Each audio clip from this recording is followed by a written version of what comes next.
Project Hephaestus, Chapter 2. The Dawn of the Urmah.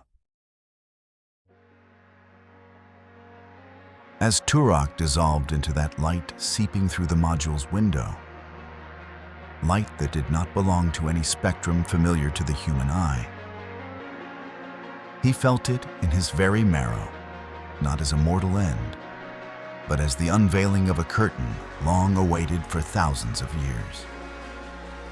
When his consciousness, growing heavy with the depletion of oxygen, was gently awakened once more by a crystalline intelligence, he found himself not within the narrow metallic cabin of the module, but inside an organic cathedral that spoke the geometric language of the universe.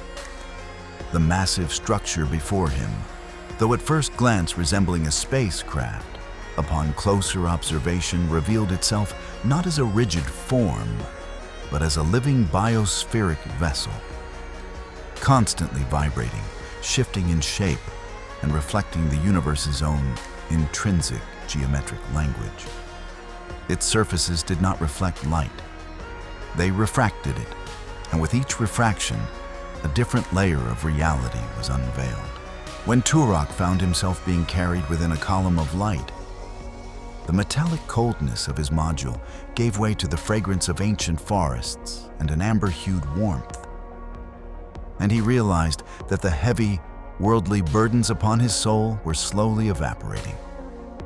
This place was a colossal mothership belonging to the Urmah race, stationed in the silent darkness beyond the moon's orbit, exactly 500,000 kilometers from Earth, complete with its own ecosystem and gravity. Those who greeted him were the majestic beings who had left their mark across all of humanity's mythologies, temples, and ancient inscriptions. The leonine Lyran sages, with their immense stature, golden fur, and eyes carrying the wisdom of galaxies.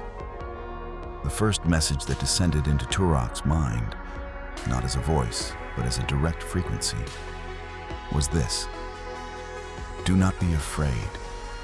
You have been invited from the noisy hell of your own making to your true home, to this sacred silence where your soul belongs.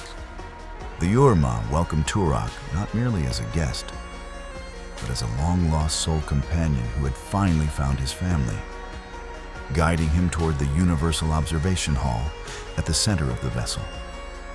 In this hall, stars were not mere points of light, but radiant centers of consciousness, and the fabric of the universe lay before them like a vast sheet.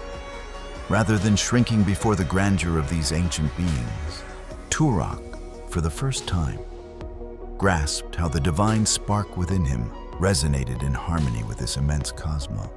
Through holographic screens directly interfaced with Turok's mind, the Urmah sages began to reveal, in its starkest form, the dark and merciless panorama behind Earth's veil.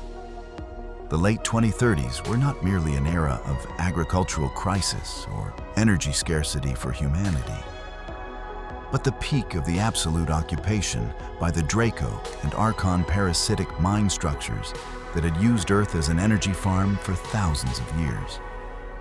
These negative forces had descended upon the world like parasites, sustaining themselves by feeding on humanity's lowest frequency emotions: fear, anger, insatiable greed, and lust.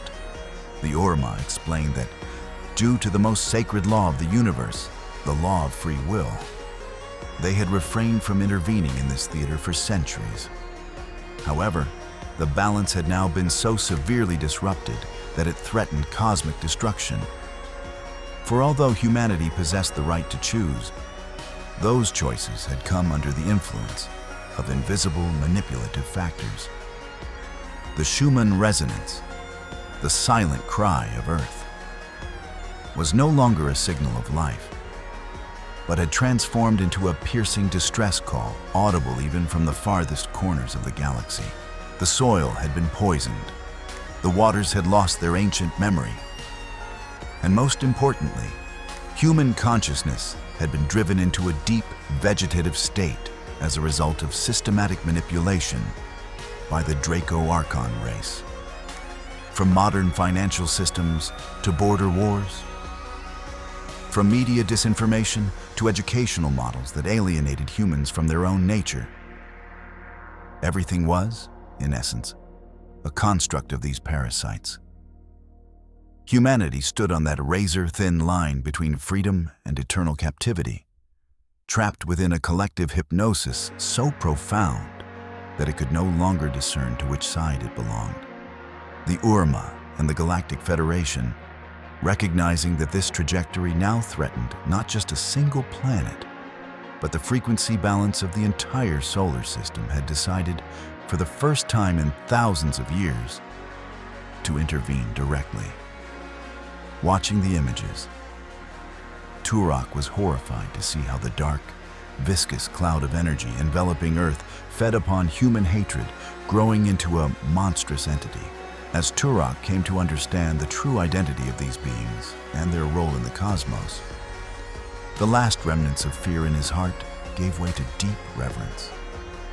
The Urmah were a warrior sage race from the Lyra system, the genetic ancestors of all cats, lions, and tigers on Earth, blending physical perfection with spiritual wisdom. They were the most fearless guardians of the Galactic Federation, so bold and unwavering that they could stand alone against the Greys, the Andromedans, and even the darkest reptilian armies wherever injustice arose. In their civilization, technology was designed as an extension of the soul.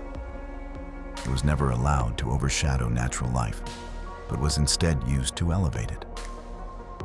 Concepts such as capitalism, colonialism, or the exploitation of one living being by another were among the gravest sins within the Urmah Code of Honor. For them, family structure and clan bonds were the core force of the universe. Protecting a friend or standing against injustice was more valuable than their own lives. When the leading sage, gazing into Turok's eyes, said, "We sealed technology to the rhythm of our hearts, whereas you have turned it into a cage to imprison your soul, making yourselves slaves to your own creations." Turok felt the emptiness of all that meaningless ambition for progress on Earth. The social life of these majestic beings was founded upon absolute honesty and transparency. For them, not words, but emanating frequencies were the true language of communication. Known throughout the galaxy as the guarantors of peace and balance, the Urmah possessed an ancient fury that, when awakened by injustice, held the power to bring even the most advanced civilizations into alignment. Among them, Turok felt safer and more protected than ever before. Realizing once more how powerless the false heroes and power structures on Earth truly were. Then came the most shocking and deeply unsettling esoteric truth of the story, intricately woven into Turok's consciousness by the Urmah sages. According to this great secret, known in literature as organic portals, or NPCs, approximately 80% of the world's population consisted of bioandroid entities that carried no divine soul spark, functioning merely as biological software. This group, given form through the genetic influence of the Draco Archon race, was the most susceptible to negative forces. They merely imitated, believed whatever the system dictated, and felt no genuine moral discomfort in the face of real injustice. The emotionless figures in politics, the ruthless bosses in economic systems, and the vast masses who followed orders without question were, in essence, soulless bots forming part of this simulation. The remaining 20% were humans with souls, those who carried a divine light within, capable of empathy, able to discern right from wrong through the heart, and thus constantly engaged in a conscious struggle within this world. From the Twin Tower attacks of 2001 to the global pandemic of 2020, every major upheaval had, in truth, served as a cosmic alarm designed to awaken this minority from its slumber. Even if these individuals sought refuge in rural areas to escape economic crises or political oppression, the system's dark and oppressive frequency would find them wherever they went, disturbing their peace. For they could no longer fit within the existing third-dimensional vibration of this world. The Urmah soothed the persistent ache within Turok by saying, "Your unhappiness does not stem from your inability to adapt to this broken system, but from your possession of a consciousness far higher than the frequency of this world." The noise and injustice created by bioandroid humans were, in fact, the final and greatest test in the evolutionary journey of soul-bearing humans, for light reveals itself most vividly where darkness is densest. In that moment, Turok fully understood why he had always felt like a stranger on Earth, why he was alone even within crowds, and why his heart burned in the face of injustices that others dismissed with laughter. The Urmah sages delivered the greatest revelation to Turok by announcing that the final strike of the cosmic clock was approaching. The greatest divergence in human history stood at the threshold. As a result of astro-temporal cycles and galactic alignment, December 15th, 2039 would be the absolute great harvest day for planet Earth and all layers of consciousness upon it. On that day, our solar system would enter the very heart of a vast photon belt, and Earth's third-dimensional frequency would give way to a far higher, more subtle, love-centered, fifth-dimensional vibration. The Urmah described this as an inevitable process of separation. For once consciousness reached a certain level, it could no longer sustain itself within old structures. At that point, Turok understood that humanity was not a single unified whole, but rather composed of groups existing at different levels of consciousness. This was not a matter of superiority, but of awareness.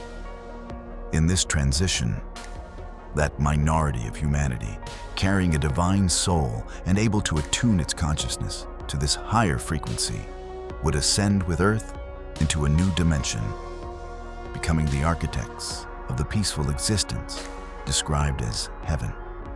There, the influence of Draco Archon, diseases, famines, and oppressive soulless systems would cease to exist. Only sharing, wisdom, and a cosmic brotherhood would prevail. However, the other side of the coin held an inevitable dissolution for the remaining negative masses and the systems they had corrupted. This group, whose vibration remained unchanged, would continue to exist within the third-dimensional prison they had created. But as life would no longer be sustainable in that layer, they would struggle amidst wars, famine, and chaos before eventually being buried in the dark pages of history. This was not an apocalypse, but a frequency separation. Like changing a radio channel, each soul would be drawn to the layer corresponding to its vibration, and the justice of the universe would ultimately be fulfilled. As Turok gazed down at the shrinking, graying Earth through the vast window of the Urmah vessel, he felt no longer anger or sorrow, but only a deep sense of understanding and peace. At the dawn of 2039, he knew that it would not claws or ambition, but love and divine consciousness that would prevail. And for the first time, he could truly say, "I am alive." When the Urmah presence touched his mind one last time, the message conveyed was perfectly clear. We are not saviors. We merely remind. The door has opened. Now it is the turn of the higher consciousness to pass through. As Turok cast one final glance at the faint Earth in the distance, he no longer wished to change it. He chose to understand it. For true change did not begin outside, but within. As the Urmah vessel silently glided into the depths of space, Turok was no longer an astronaut of the old world, but the first and eternal traveler of a new universe, walking toward his own light.